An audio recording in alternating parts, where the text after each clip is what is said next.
Hi, Lynn Zettler here from Core Impact Coaching. Today I'm going to talk to you about forming a team, especially if you have the ability to form the team from scratch. I've got 10 tips for you. I learned this developing, believe it or not, a nonprofit that I founded, and if I would have known all of the things that it takes to build a successful team, wow, if I knew that up front, how much more successful and how more quickly we would have reached success as well. So I'm going to give you these 10 tips really to help you be that leader, that especially if you can select your own team, but even if you are given a team, here they are. So we'll start out with, if you're selecting your own team, if you have the ability, then choose your team carefully.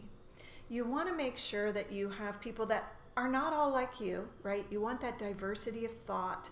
You want that diversity of experience.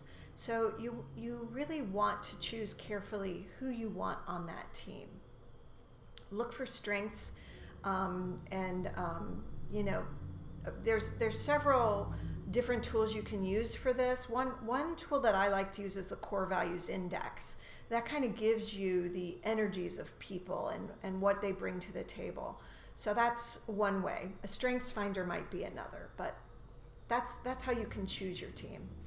And when you feel like there's something that's not right, this is number 2, don't step over it. Make sure that you're communicating with your team that you're going to talk about issues. And if there is an issue, you want it to be brought forward.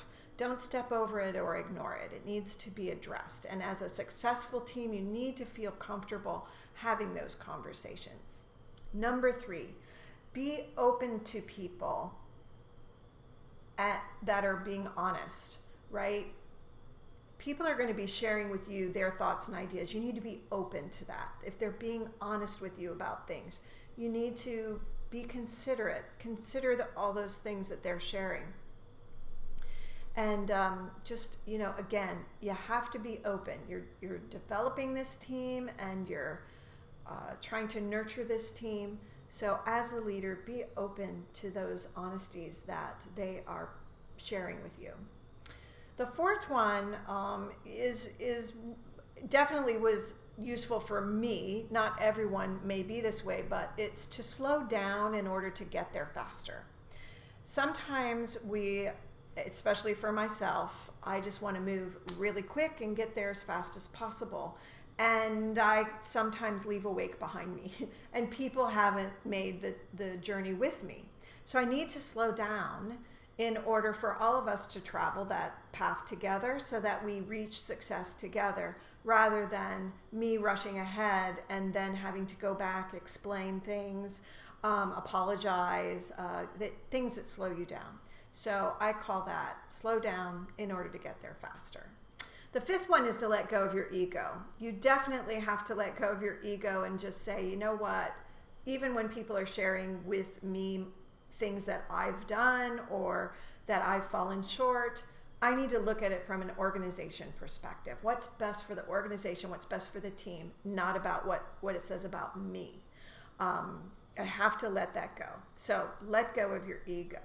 Number 6, make everyone feel included and heard.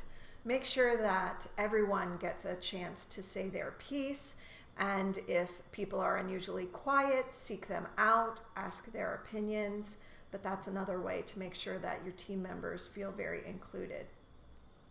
The 7th is to build community, not just organization and process. So it's very easy to just put your processes in place and your routine tasks and your routine meetings, but if you're not building community with your people, if you're not getting to know them, if you're not sharing, right, open up a meeting with just a few, 1 or 2 words to describe what your weekend was like. Just little things that you can do to make connections with people, that helps to build community. Number 8 is ask for what you need. Too many times we just assume people will know what to do or know what we're asking for. If there really is truly something that we need to ask for it. Give them the ability to say no, the opportunity to say no. Don't make that decision for them. So ask for what you need. That's the only way. I give this advice to people, leaders, women, everywhere. Always ask for what you need. Most of the time, people will say yes, but we're reluctant to ask, and we just need to be more clear. Number 9, be accountable. So if something fell between the cracks, take responsibility for it. Hold yourself accountable for it. Be willing to admit your mistakes, and then be willing to move forward and learn from it. That's what being accountable is all about. And number 10, most importantly, celebrate your successes, because you need people to feel that they're really making a difference. And so celebrate those successes both individually and as a team, wherever those successes turn up. So I hope this is helpful for you.